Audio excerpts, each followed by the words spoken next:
All right, welcome to the Ahigh Show. I guess this is a third or fourth edition. I don't even know anymore, but um, third Ahigh Show, I guess. And we're going to be looking at the dye balancer today, and that's kind of what you're looking at here. I've also got some new hardware to kind of control between different things here. So we're superimposing. I changed my graphs to have a black background, and we're superimposing graphs on top of the cameras so that we can kind of see both. And then I can also switch cameras. So I've got a couple of different cameras here, and so that's some of the new stuff. And I've also got this fun thing, the Ahigh Show. But anyway, welcome to the show. And I was just telling some other people before the show officially started, but if you have any comments or any questions before we get started, now's the time to let me know. Without additional comments, I'm going to be, we're going to be looking at the controlled throwing device together. So the purpose of the controlled throwing device is to pursue trying to do a consistent throw mechanically, robotically with a spring-loaded thrower. And it's a process of iterative refinement. The thrower is absolutely going to continue to get better. It's kind of a long-term project. I started this in, I guess it was November maybe, and worked on it pretty heavy for a couple of weeks, and it's been sitting around for a while. But I do have this new musical wire attached to it, and we can do some consistent throws. So I'm going to switch over to the land. Let's see here. I gotta get this wire up. I'll try and do a shot here and look at the release. I've got a little black wire. A black line. Where I load the dice in, and we'll go ahead and show you what it looks like here. That was too far. The dice went off the table, so I've got a couple of different release points, and I think that one was too far back.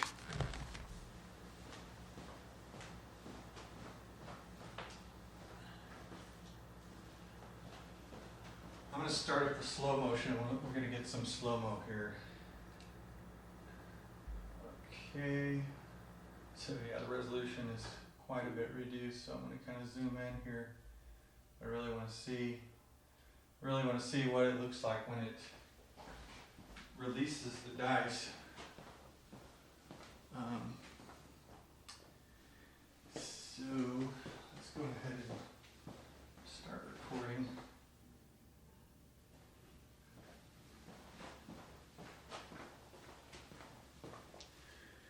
And after we get this recorded, we should be able to just play it back and see what it looks like. Let me take my headphones off here. I'm assuming everybody can hear me, but if anybody's having trouble hearing me, just let me know. That was a pretty consistent thing. Okay. I don't know. Okay.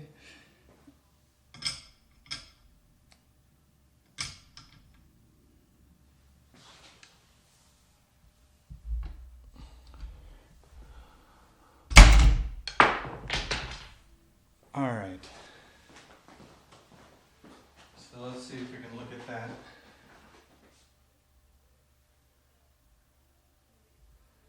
Go to the playback. And February 12th, that's today. Okay.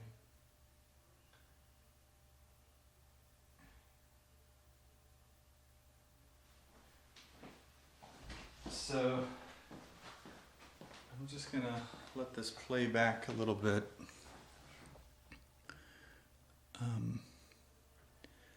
Just move this out of the way.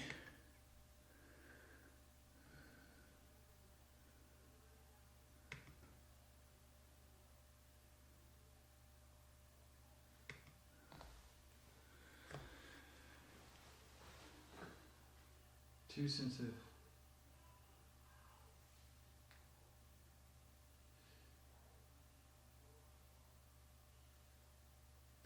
More than Phil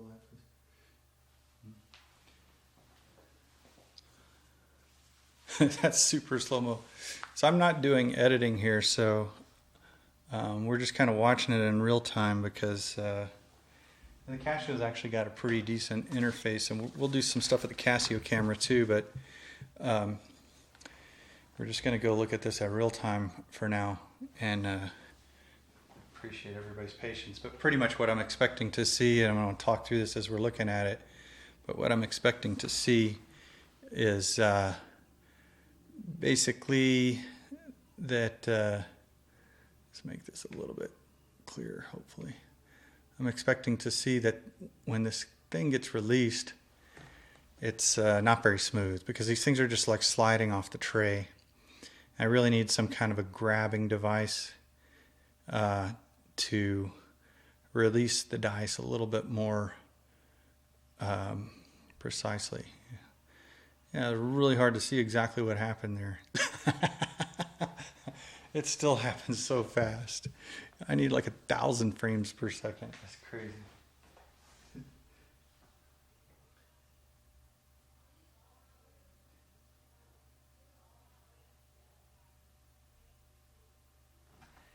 Yeah, I took the roll data and put it off because I just wanted to see some of the detail of this slow motion. But yeah, I did take the roll data off intentionally. And you know, while we're watching that slow motion, I'm gonna fire up the Casio camera and see if I can get some more slow motion at the same time on this camera. We're watching on the other camera.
All right, looks like we're finally getting loaded up over here. I'm recording at the same time you guys are watching this one. I'm recording another one, so hopefully we'll make a little bit better use of time. But the other one, I'm not recording so much.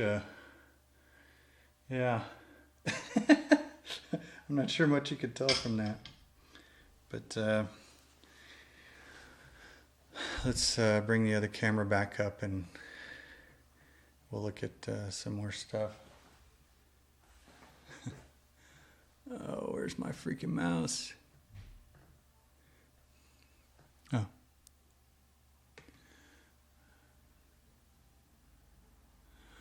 Okay. Let's switch to the other landing camera here.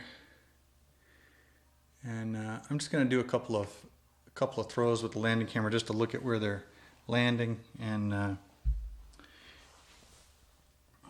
so what I'm really going to be looking for here, I'm going to start recording on this camera, is just consistent landing zones. So that's the first file. And we'll do another one and then we can play back on those. And I'm not looking at the results. I just want to look at where it's landing and to see if the zone where it's landing is consistent at all.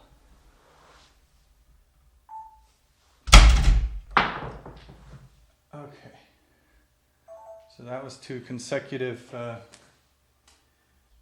throws. So let's go in and look at that. So here's the first one. And I think it's going to play. And I can do these in slow motion too, but I have a remote. Let's see. Yeah. So, let's see if I can get this just right. Alright, so we want to frame advance and see where exactly is this guy. Pause. You know, I wish these cameras were a little bit better on this. But you could kind of see where it's landing on that shot. Hopefully, have an idea. And then the next shot. Play it again. That's the first shot. And then the next shot. So the landings were a little bit different, and let's do 2 more throws. This time we'll do a slow motion.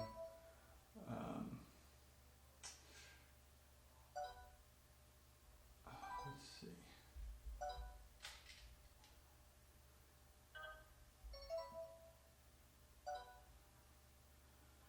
Okay, we're gonna do the same thing, but we're gonna zoom in to where the landing is occurring, and we're going to look at the details of where it's landing. Okay, so I really just want to see how consistent the landing is, and what I believe is that the orientations are way off, the positions are pretty close. And this time I'm going to put a little more effort into getting the same set on the thrower and everything. Okay, try and get a consistent throw. We're in slow motion mode. Let's start this guy off. Okay, that's the first one. And I'll do another one. And let's try and get this the same consistent set. Okay. Record. Okay. And then let's go in and play these 2 back. Boom. So I don't know.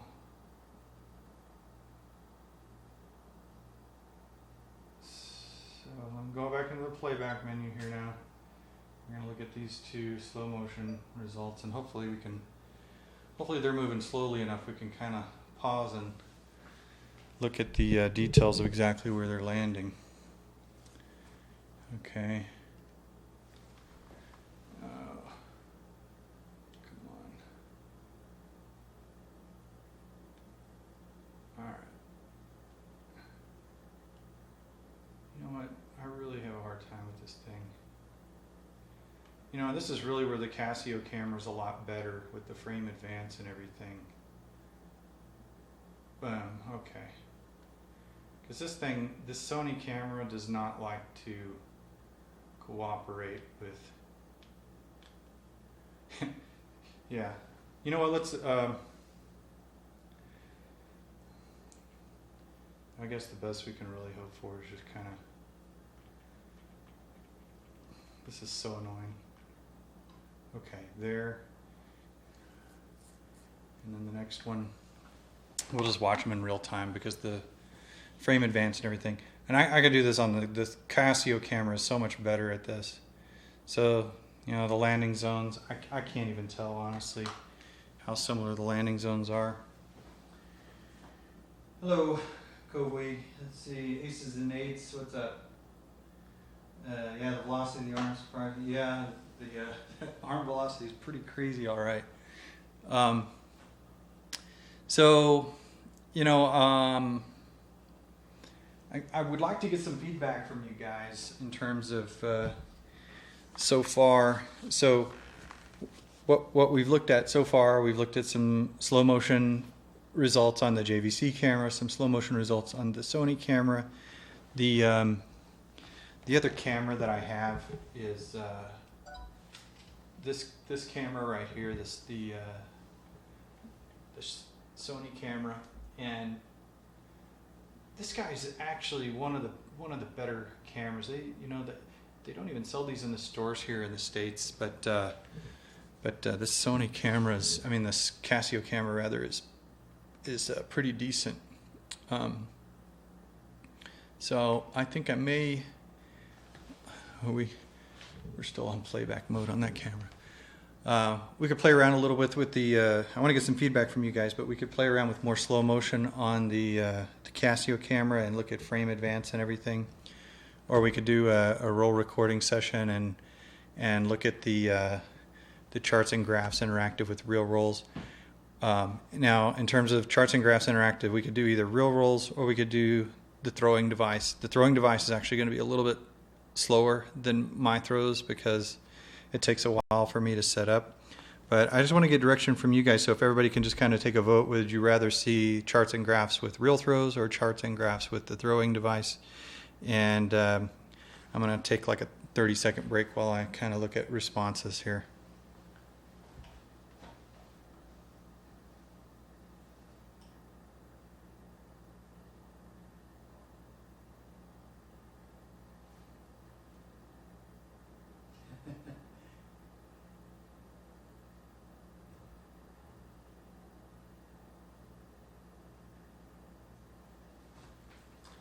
Yeah, I was just reading some of the comments about the velocity of the arm and everything, and it's pretty crazy. It accelerates pretty rapidly, and it's pretty violent, and yeah, you can see that from the results of the videos. I'm going to hook up this other camera here. I did take some footage with this other camera, so I'm going to hook up this other camera and see if we can look at that.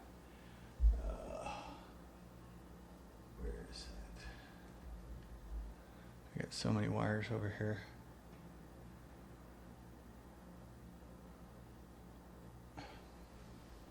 Yeah, we'll just use this. Okay. All right. Let's see if we can get this guy going. Let's swap over to camera 2, maybe? Yeah, there we go. All right. So. Yeah, here's a slow motion with a Casio camera, and this camera is pretty cool. Let me move this stuff out of the way.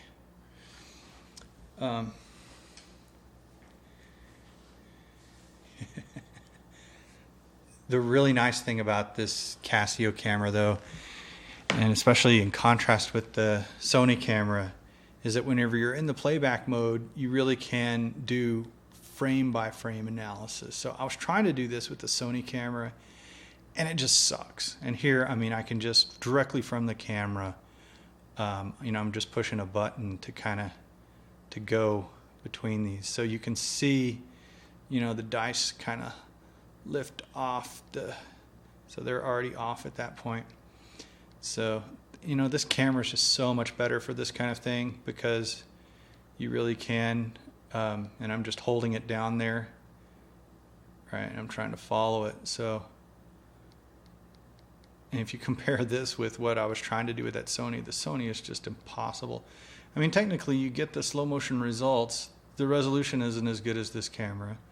So this is like what is this resolution? I think this is 576 by 384 or something. It's like a non-widescreen, almost VGA or something. But, like I say, just the ease in kind of going through this forwards and backwards and scrubbing directly from the camera. This is just the HDMI output on the camera. It's just fantastic. So you can kind of hear me clicking the buttons on the on the camera. But yeah, this is a great camera. This camera costs, I think I got it. It's like $3.99 or $4.99. You buy it directly from eBay. They ship it from Hong Kong. Or you can't even get them in American stores because Casio really doesn't sell a camera. They're kind of pulling out of the American market. Okay, so let's see. How do I go to the next one? All right. I think I had a next one. Nope. I just did one video. Okay. So with that, I'm going to look for some more feedback, what you guys want to do next between the different cameras and between the mechanical thrower, or doing some recorded rolls. Like I said, one of the other new things today that I have to show is kind of this this system that I have with the overlays. So I can kind of overlay the charts and graphs in the simulator here with the video. So like we can go and look at, you know, different cameras, and I can easily switch, say, okay, let's look at this camera, let's look at this camera, and then we also have the charts and graphs. So like I could switch to that camera, we could do some rolls, and then look at the charts and graphs updating in real time.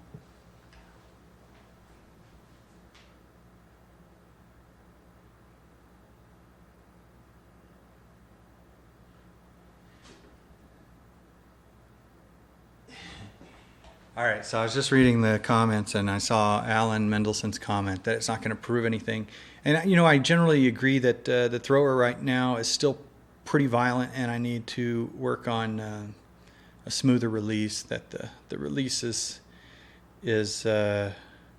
not quite there. So, I mean, we were kind of looking at some slow motion footage of the release for the first time. I haven't done a whole lot of time kind of looking at how this thing is performing, but even without looking in detail, I generally agree that the controlled throwing device is still very shitty, I guess, to use a technical term, and is, you know, it can deliver a pretty consistent throw distance, but the spin of the dice are not controlled, and the orientation of the die when they land is definitely not controlled. I mean, a person can definitely get more concise orientation control on the landing.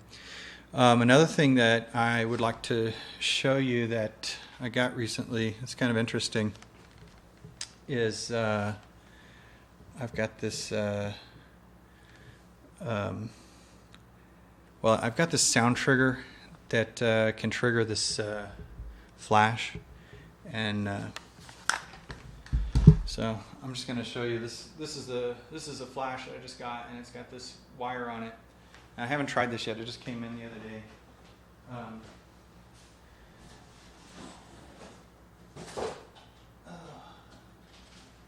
But what goes along with this is this thing right here.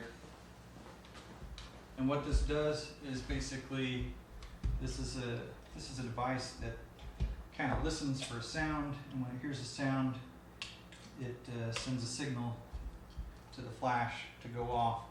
And what I'm looking to do with this thing, there's another camera I have that works with this.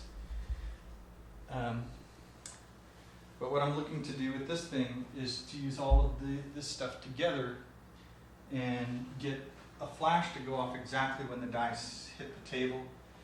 And the reason to want to do that is, basically to look at comparisons of landing positions in a normalized time domain of exactly when they made a sound from hitting the felt.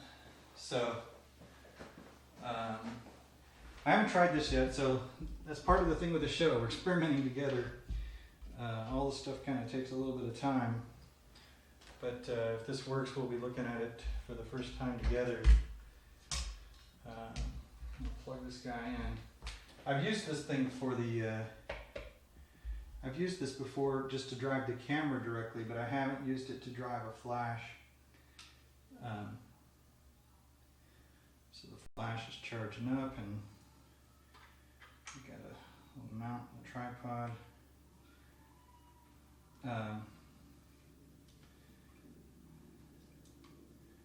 And we'll see what we can get out of this. Alright, how does this thing work?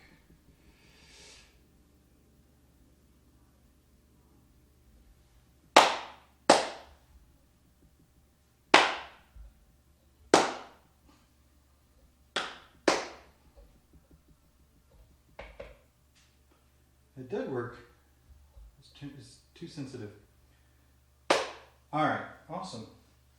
So this thing is basically what it's doing is it's flashing when it hears a sound. So the other part that I need besides the sound flash is I need, that was pretty exciting. That's the first time for me to see that working. But the other part is that I have a thing called a shutter boss on the camera for taking a photo. And you know what? And this is probably going to be kind of time consuming. So what I'm going to do on this, you've kind of seen this setup, but I'm actually going to do these shots later, and we can look at the results of those online, because it's going to take a while to kind of get all of that stuff recorded. But at least it did kind of a demonstration, I guess, of this little sound-based trigger. Yeah, that's awesome. And the idea is that with the thing triggering a flash instead of the camera shutter, there's less of a delay. So the problem with doing this stuff in general is whenever you trigger the camera to take a picture, right when the dice hit the felt, it takes a while for the camera to like open up the shutter and see what's there and close the shutter and all of that. But the flash is really instantaneous. So this is something I've been waiting for, is to have the flash adapter, but I still need to program the camera to have like a longer exposure time and dim the lights, and there's a bunch of other stuff that's going to be kind of boring for you guys to watch. But I'll post up some photos of that later. I'm looking at the comments to see what else. Close doesn't count for a scientific experiment. Those landings were pretty close to each other. Impressed. Thanks, Raleigh. Yeah, wireless or Bluetooth mic. You know, I agree. The reason why the mic setup that I have right now, let me just show you. This is a big mess, but let me show you my setup over here. It's pretty crazy. What I've got set up is I've got the Shure mic right here, and so whenever I get close to the mic, you can hear me pretty good. But it's a very directional microphone. But what I didn't want, because I also have this other microphone here. What I didn't want, and I can try this actually, but let's try this and see if it helps. I'm going to turn this on. This is a Zoom mic, and basically this is kind of it's a battery operated microphone. It records directly to memory cards and stuff like that. But it also has just a line level output that I can plug into my mixer over here, and that's kind of what I'm going to do. And I'm going to turn the main volume down for a little bit so I don't deafen anybody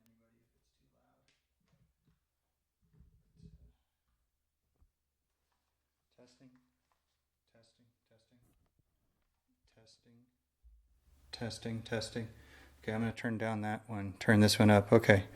So this is with the other microphone, and this is a less directional microphone. And we'll try, we'll try this for a little while. I'm just going to set it out here on the table so that it's, let's see, it's on high gain. It has like 3 gain levels on the mic itself. And I don't know if that's going to, hello? I don't know if that's going to work better or worse, but kind of curious. Oh, man. All right. So, I don't know. I think I'm inclined, if no one else has any other directions, to put the controlled throwing device to the side. And I kind of want to do some rolls with the software overlaid to the video so that you can see both the results and the data as I'm going along. So if nobody else has any objections to that, I think we're going to put the controlled throwing device away and grab some fancy new dice and record some more real rolls from a real person. stick it over here. Is the microphone better or worse? You know, I can do both mics too. Let's turn both mics on. Yeah, that at least will get some good directional mic when I'm right here, but a little bit more ambient mic when I'm not that close. I don't know if that's too loud, but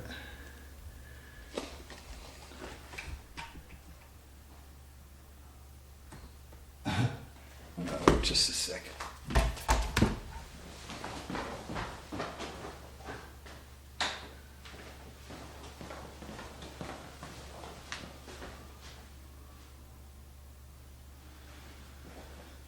All right, I'm gonna turn this around.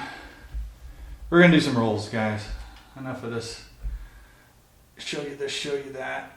Let's do some rolls.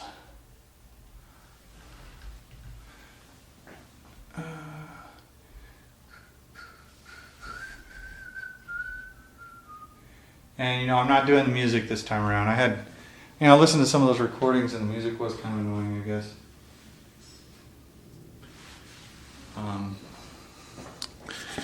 All right, and then on the, we're going to use stick number 16, which I kind of did the balance test. Those were working okay.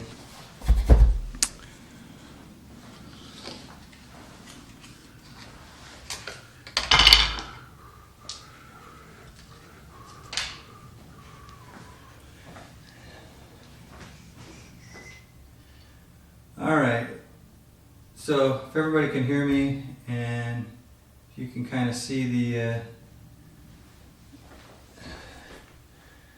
stuff here, we're gonna start a new recording session, and we're gonna do some more rolls. I'm probably only gonna do 100 rolls because we kind of did a bunch of other things here for the first 30 minutes, but yeah, we'll record 100 rolls or so and see how that goes. All right.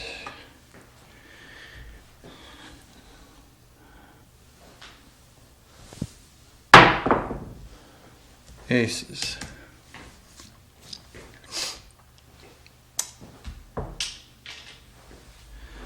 So a little background about the software. I start the software with a $100,000 bankroll, and that's just so you don't run out of money. You can do strategies. So kind of 99,990 or whatever is like minus $10. 6 easy, 0.6.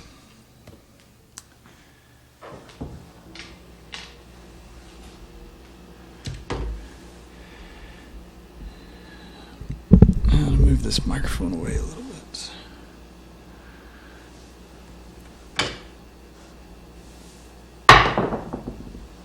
$23. Oh, and let's talk a little bit about the strategies we're using here. I implemented don't pass strategies. I'm going to take those out. But we're going to be looking at pass line strategies with 10x odds. And, that's generally what Wizard of Vegas guys care about. So that's all we're really going to look at. But one of the things I wanted to be able to, when I watch these videos that were on Ustream, not being able to see the graphs at the same time in real time with the rolls.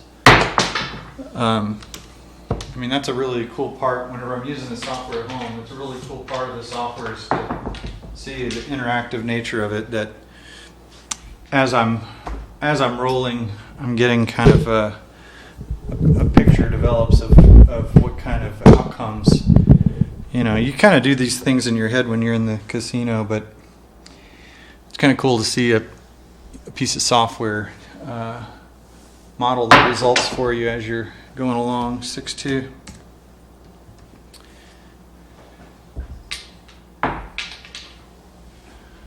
And I hit this key here and it shows kind of numerical output of the different distributions and stuff. So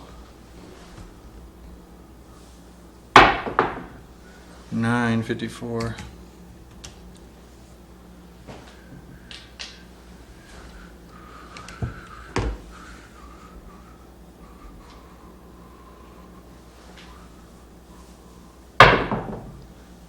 $642.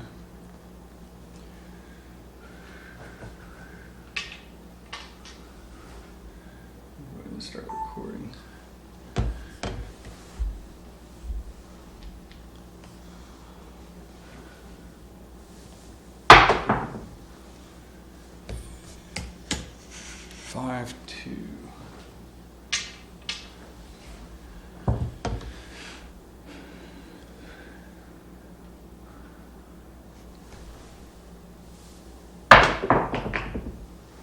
$41.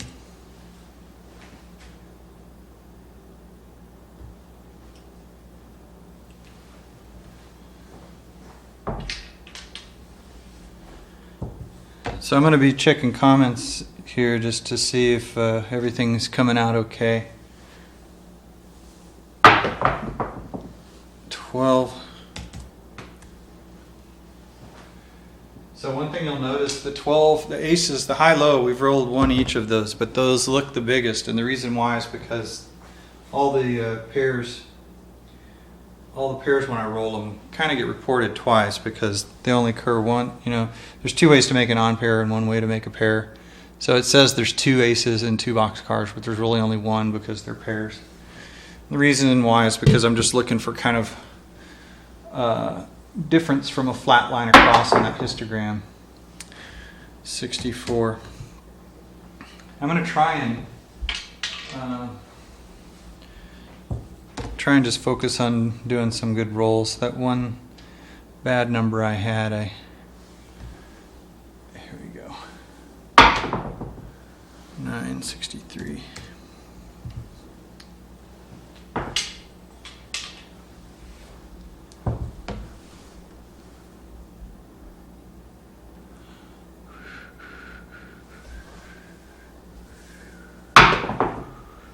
$12 again. And yeah, I really would like some kind of thing where I could get a more instant slow motion feedback in real time, but I don't really have a good way to do that right now, especially when I feel like my rolls are, you know, when I'm thinking, wow, that was a good throw, I'd like to look at it in slow motion and see if it's really a good throw or if it's just my brain playing tricks on me.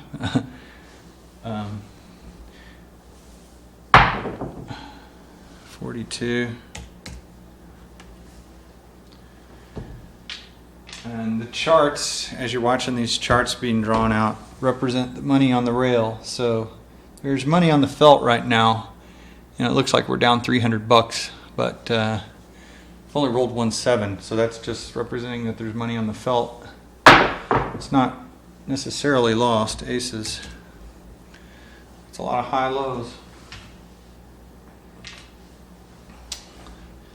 So let's look at the distribution. So we've got an extra and a half of the high lows each, and everything else but the hard 10 is behind as far as the pairs. So it's like all our pairs are coming in on the crap pairs, and we're not seeing many other hard ways. So it's like our pairs are off axis. 51. The whole axis versus on axis versus off axis debate, I generally don't think that, I'm not really an axis type of guy. Not really sure I even understand all that stuff, but I still do put the high and low on the axis of my throw. 63. All right, phone's ringing. That's probably Rich, so I'm going to answer it.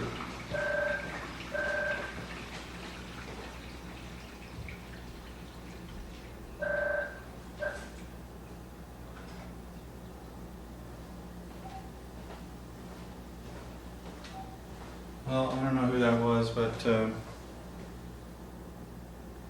hello?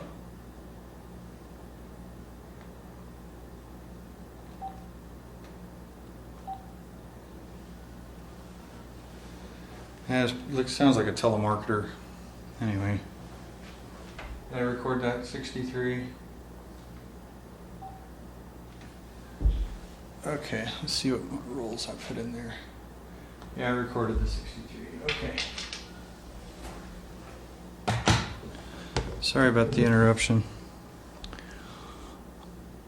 Let's look at the distribution real quick. Yeah. So we have so few samples right now. You're going to be over and under just from whatever you happen to roll last. Ace deuce. Yeah, you really need like 100 samples to even have any hope of seeing a trend. 62.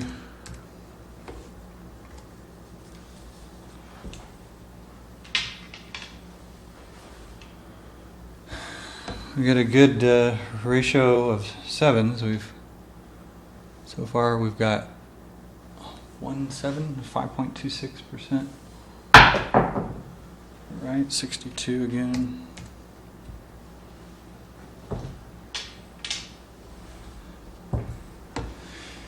But yeah, I was pretty happy with this the television studio hardware, being able to kind of superimpose my computer 31 onto camera, so that I don't have to have the, try and get this small text in a little corner of the window. Just overlay the whole thing. Hard 10, that's weird. I'm gonna look at comments and see if anybody has any comments. Let me know. I'm kind of curious if the charts, overlaying the charts is working or not. I'm pretty happy with it, but I'd be curious to know. It's the cat that wants out. Come on, cat.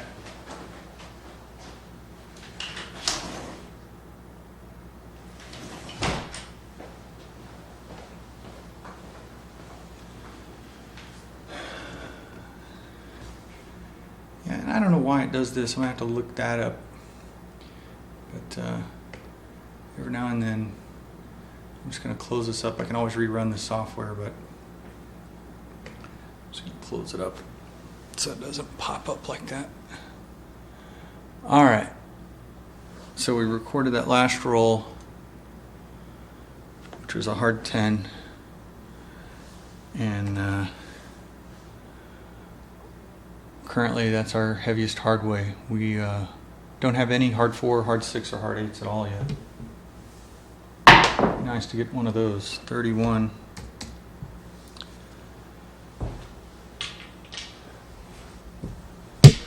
I'm not charting any hardway strategies today. The hardway strategies are fun, but I had a hard 6 parlay at the casino the other day, but that's very atypical for me.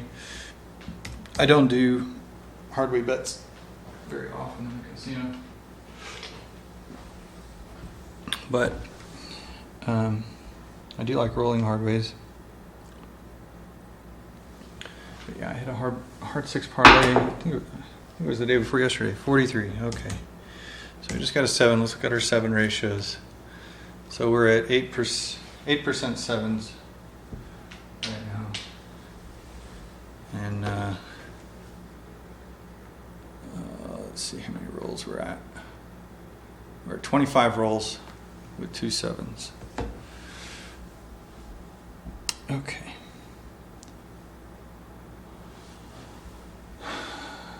Starting over.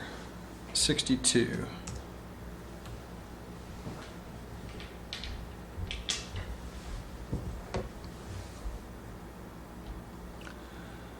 But yeah, I think that this is a pretty decent setup for doing the Supu challenge,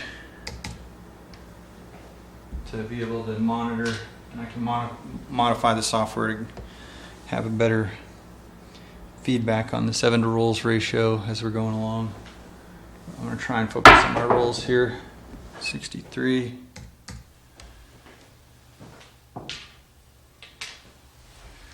But yeah, with just 100 throws, I guess I'm looking for what, 12 to 13 sevens would be good for me.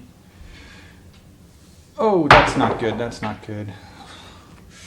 I did not like that release. That's the nice thing about the game of craps, is even when you totally screw up, you have a chance to get lucky.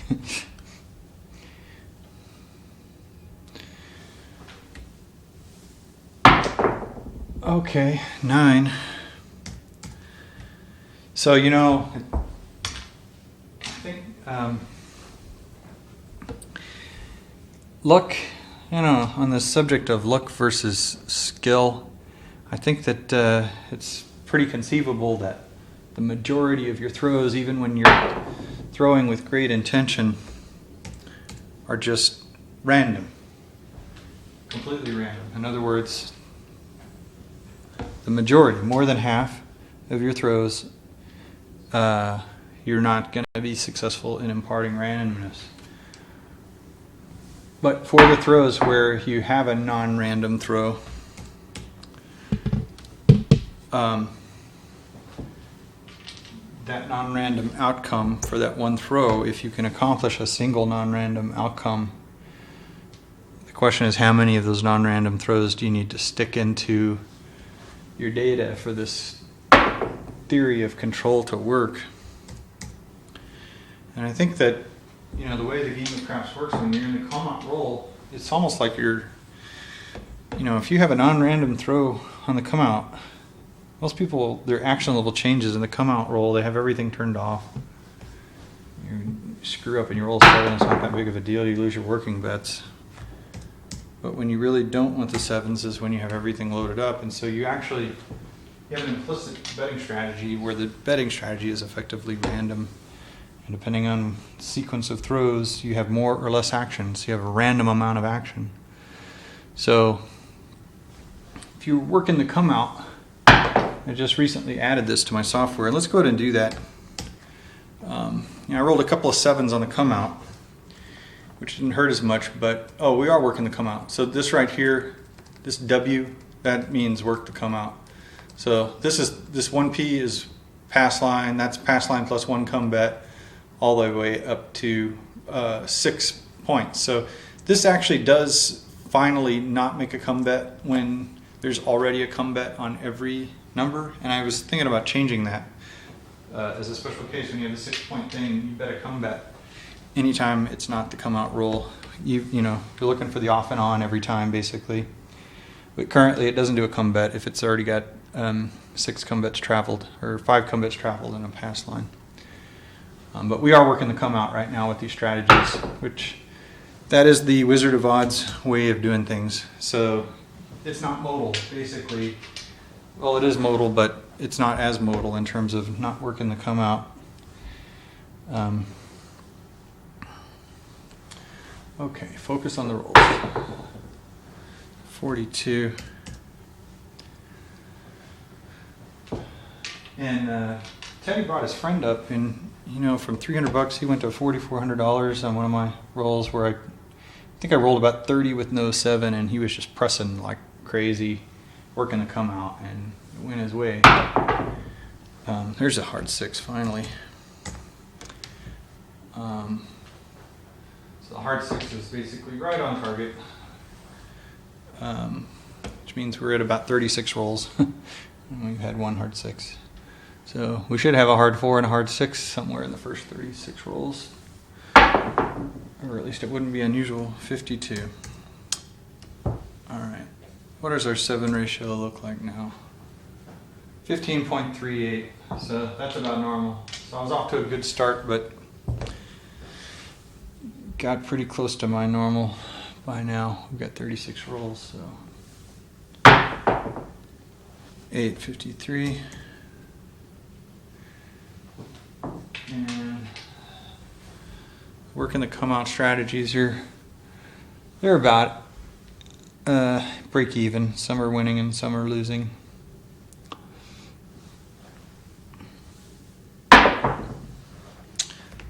$42. And I think another interesting topic is like short rolls. So some places are going to get really upset about your short rolls, especially if you're winning. But if they're not calling out your short rolls, I don't know. I don't feel like I get any advantage from short rolls, and I always say I'm not trying to do short rolls, and I don't like getting any kind of attention from the box about telling me what to do in any way. So I would much rather. I think that's the first yo we've seen. I would much rather not have anybody telling me what to do. So we're still missing a hard 4, and we're missing a hard 8. We haven't had any yet. I think everything else we've had at least one of at this point.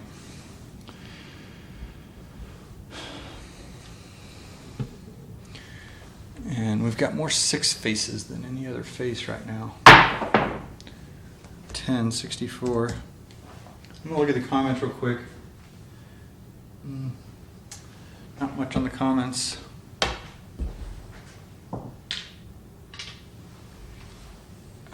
Like I said, I think I'm just gonna do 100 rolls here. So it's 8:20. Probably got about 15 more minutes of rolling to go. And we can change gears. 431. And another interesting strategy that I haven't coded up is slight modification of working the come out, where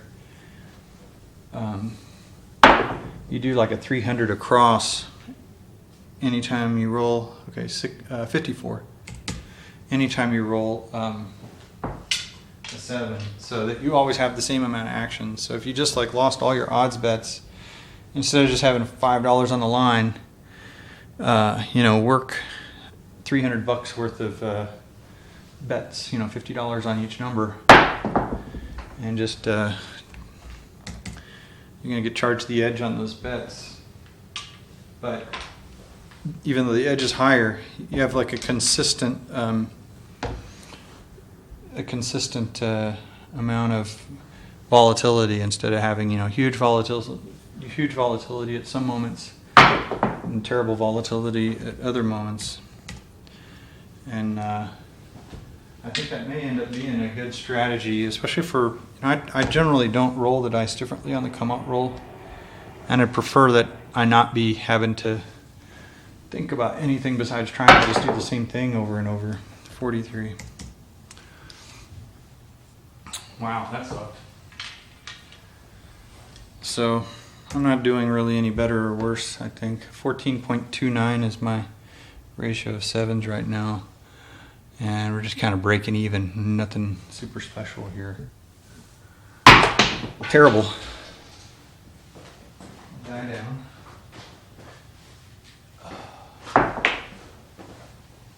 If anybody's got any comments, please put them up there.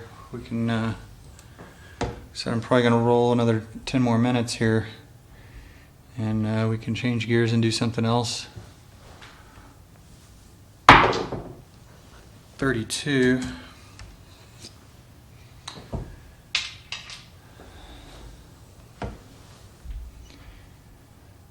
It's another less than spectacular session here.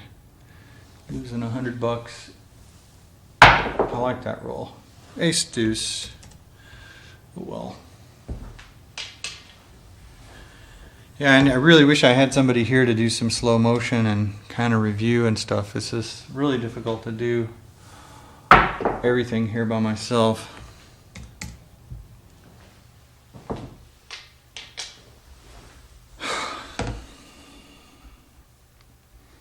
I'm getting a lot of criticism on the forums about the folly of what I'm doing. Should have made my life so much better listening to all that.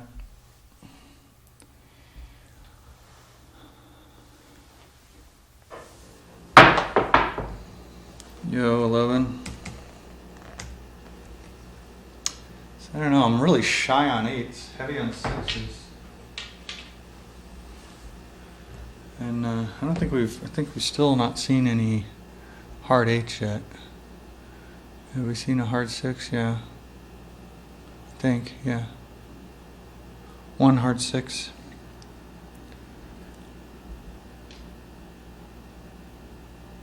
But no hard 4s either. So hard 4 and hard 8 is just missing from the game. Let's see if we can get a hard 4 or a hard 8. Yo. Bunch of yo's lately.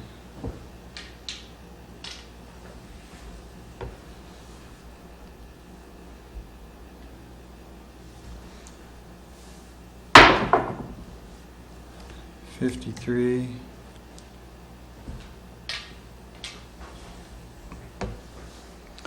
Yeah, I'm probably going to go out and play after this session here. 42.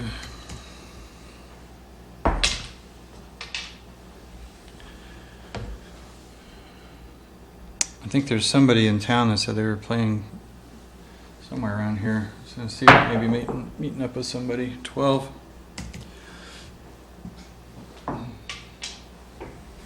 Hopefully I roll better than I'm rolling here.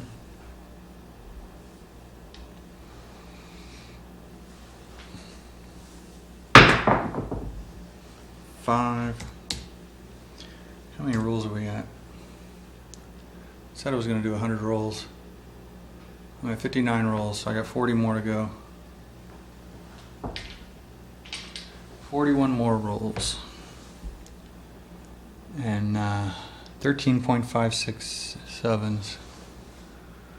We are working to come out.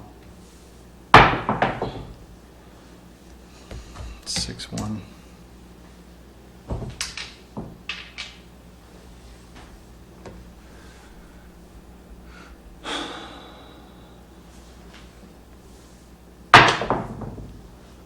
$53. Not getting a lot of repeaters, like we're loading them up and blowing them out.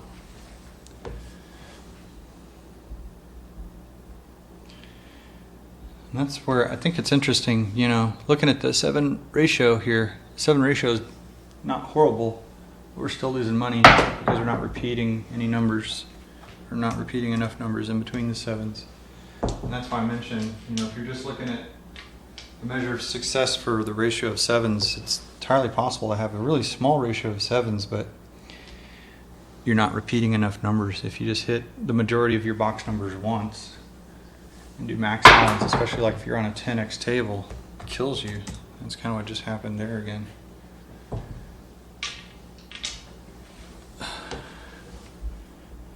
So, in the ideal situation is you repeat 4s and 10s. You know, when you got a 10x odd strategy like what I've got right now. So there's a 31. So we want another 31. And we get paid $105 for that, off and on every single strategy. 51. So now I got $110 worth of exposure right now to a 7.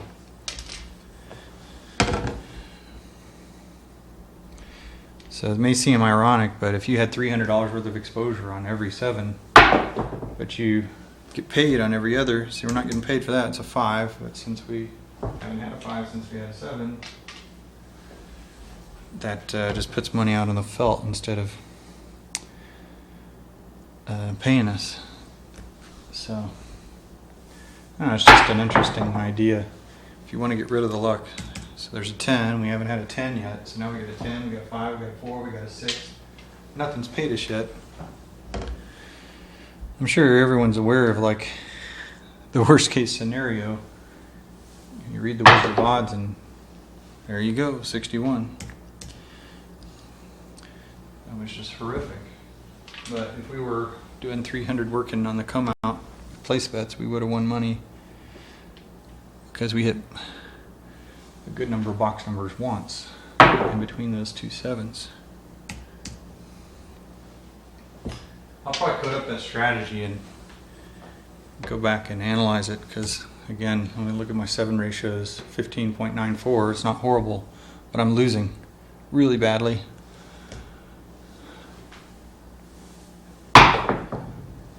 54.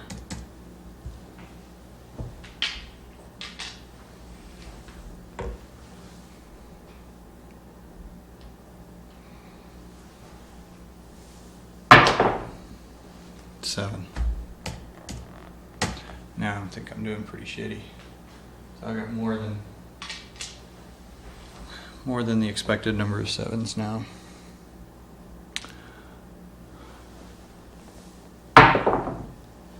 $51. So the faces I'm getting is 6 and 5s. I think I was getting a lot of yos. 6 5s. I got a whole lot of 6s.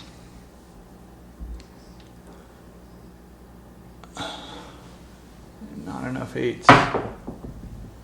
Ace deuce. If there's any questions, let me know.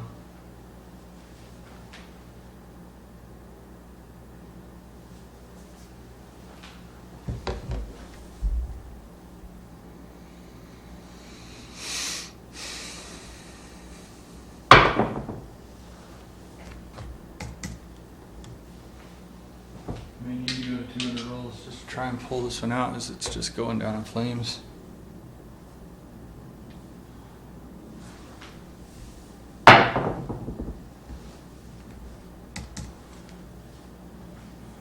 What are we down anyway? $500?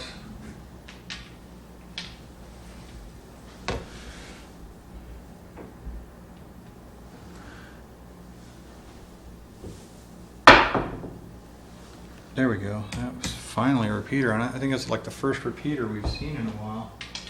You can see it on the graphs almost instantly where it kind of bounces. Especially repeating 4s and 10s, that's where you really, if you can repeat 4s and 10s, that's really what you want to do.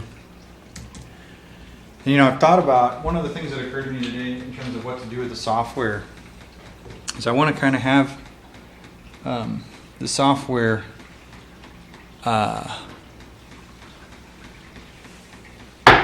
manage its concept of your roll bias, and for every roll, if it were to suggest a set to you for every roll based on the targets that you want to hit, I think it would be interesting to have it interactively telling you exactly what to do, and even with some explanation for, like, if you use this set with your throw, in theory, here's the distribution of expectations of outcome and how it matches with the different pay amounts for the different things you can hit.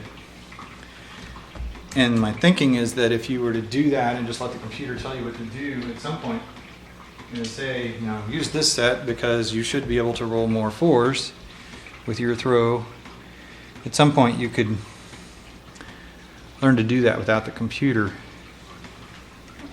Just have an idea of what the computer would be telling you to do.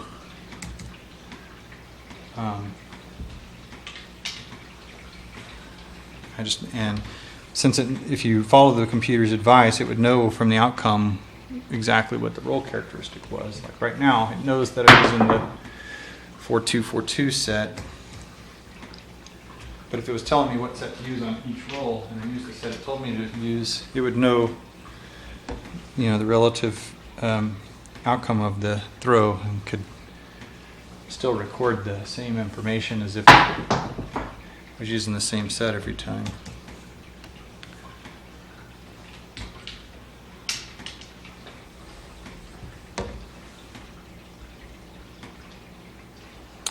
I think I may do that.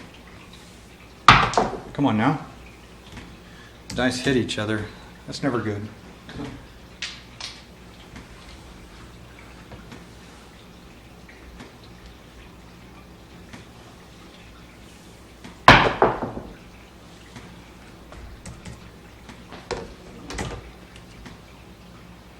Okay, we got down to 14% 7s here. We had kind of a pretty decent streak there, but not enough yet. We got a lot of stuff loaded up, so if we could just keep rolling box numbers, we might be able to make some money. 31 is a good number to roll. Yeah. As many 4s and 10s as we could get would be fantastic right now while we get everything loaded up.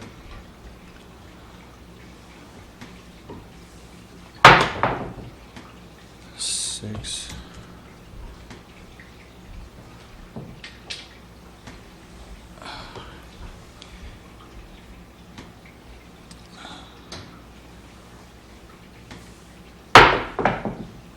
$12, huh? Okay. That puts 12 in the lead. See more 12s than anything.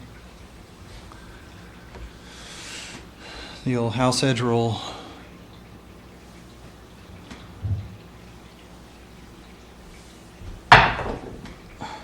Oh. I'd rather see the house edge roll than the 6-1 no fun. But we made a little bit back, down 500 to 100. Looks like the 3-point strategy, the Teddy strategies, only down $100. And ironically, the 2-point strategy is doing the worst. Interesting.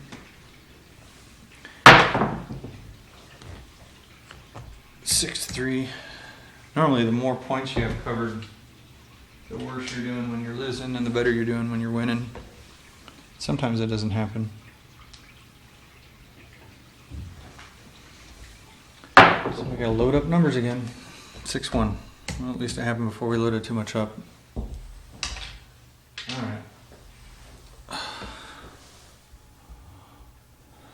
What was that? Made a 9. Set the point at 9 and couldn't make it. Alright. Hard 10. Yeah, it might be an interesting strategy to do hard ways on the come out roll only. Ace deuce.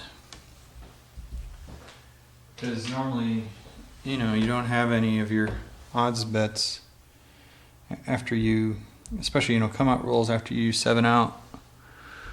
Not having kind of any free bets. You have no free bets available after you 7 out. 31. It's just impossible to have. In order to have a free bet available, you have to have not just rolled a 7, because that destroys all the bets that allow you to have free bets. So during that time when you normally have no action because there's no free bets available, maybe that's the time to take some other kind of bet, whether it's hard way or place bet or whatever. I think it'd be interesting to code up some kind of strategy that pays a little edge to get a little more consistent volatility. See how we went up and then we just went down pretty quick. 63. I think that was a repeater, yep. Okay. Looks like we're pretty close to 100 rolls. 42 rather.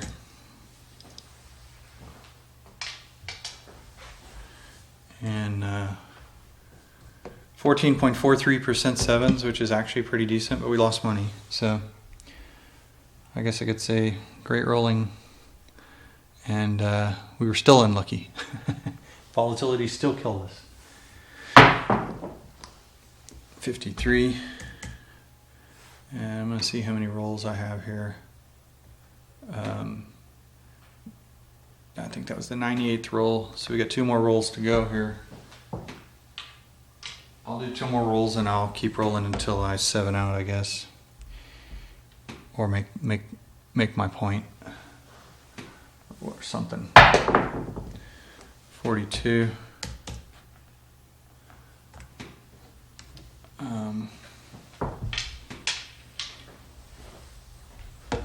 If anybody's got any questions or any other things that they'd like to see or talk about, let me know. Then I think that's going to end it right there.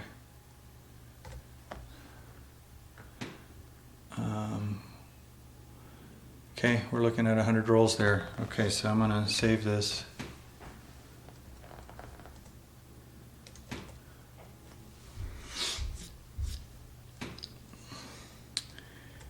And so we were at 15.00% sevens, which is about what I normally get. So I would consider that to be a consistent performance for me. Had fewer 8s, which is unusual, and I had a lot more 9s. Couple extra box cars.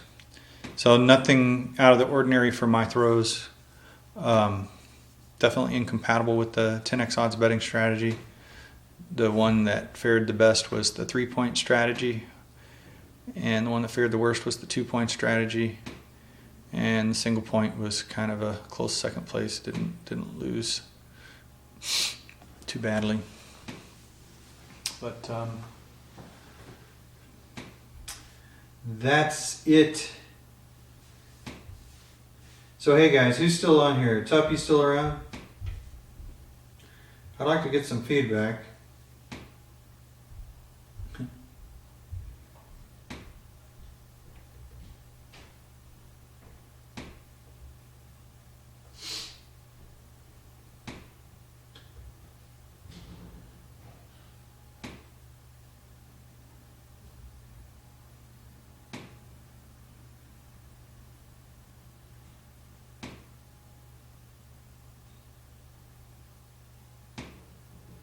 Hey, aces and eights.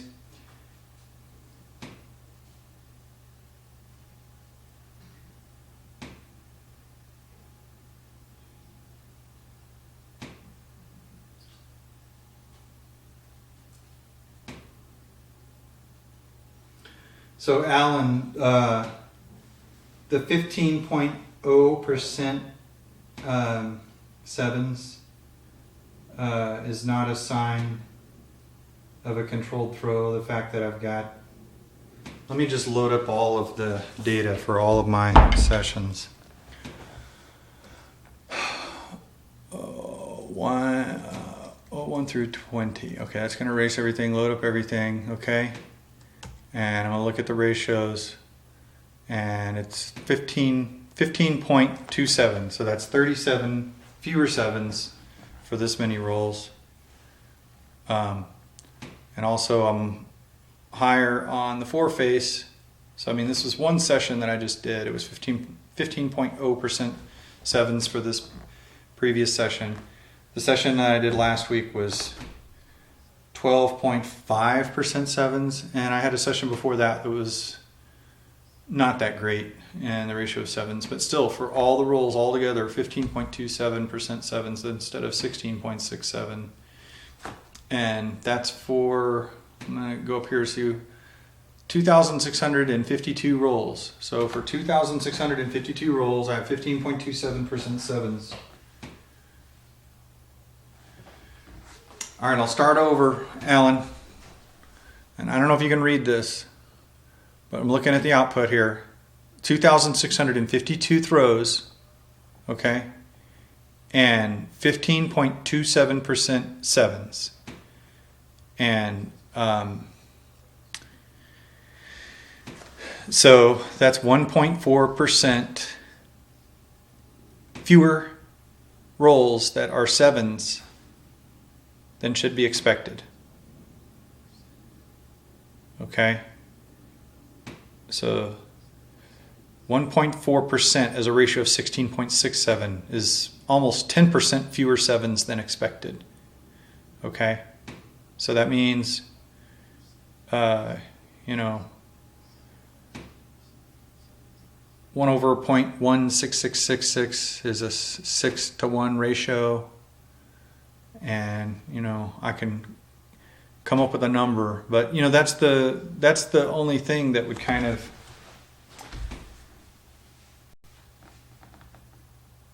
if your throw was uniform, your stats would mean something.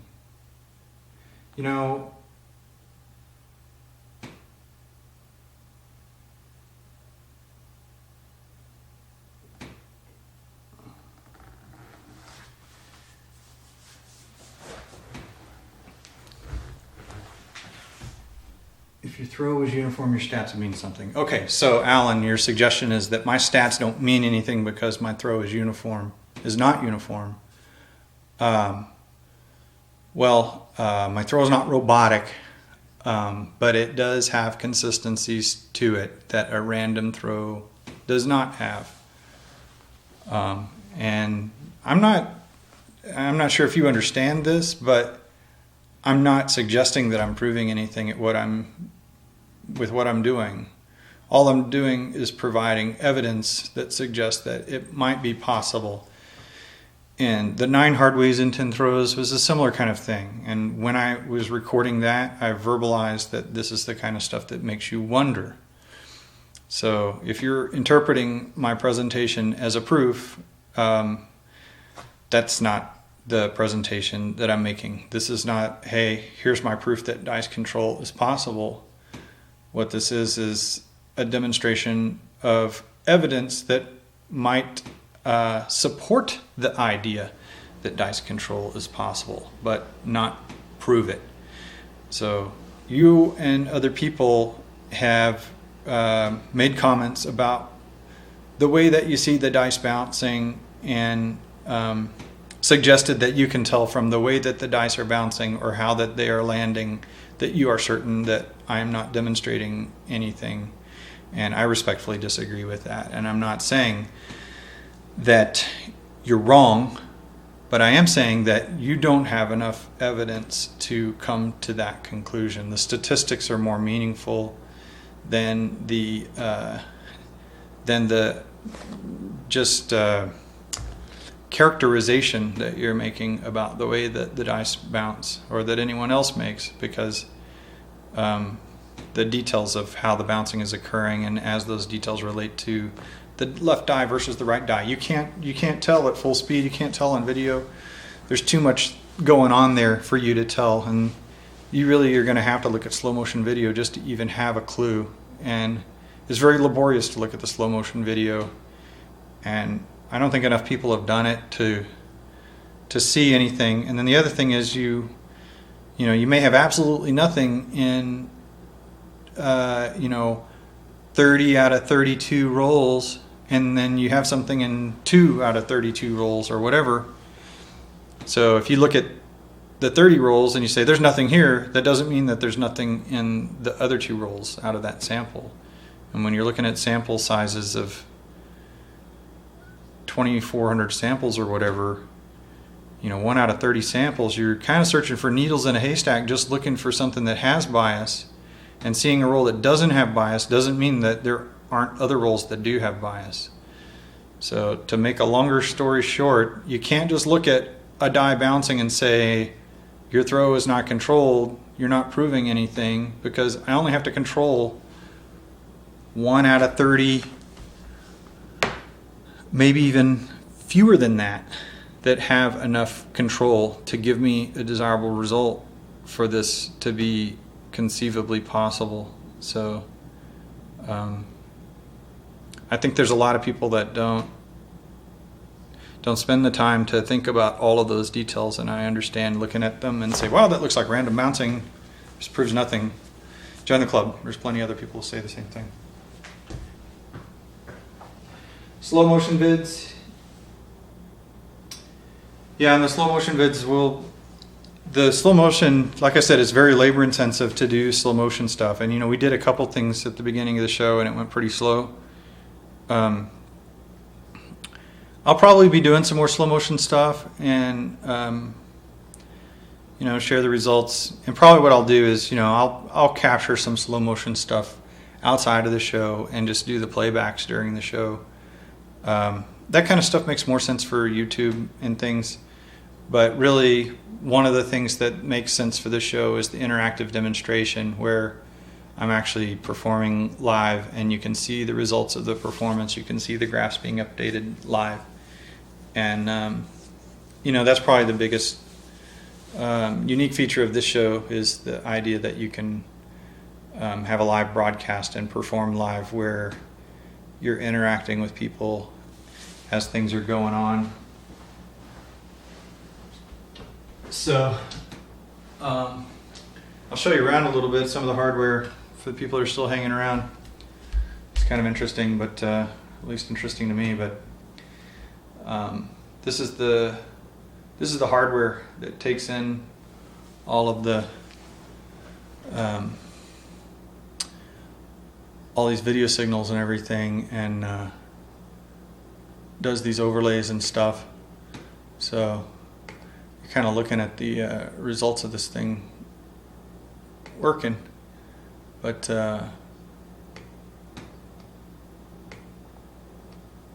hello. Huh. Anyways, I think that's kind of going to be a wrap. But thanks everybody for showing up, and we're going to call it a wrap. Thanks a lot, guys.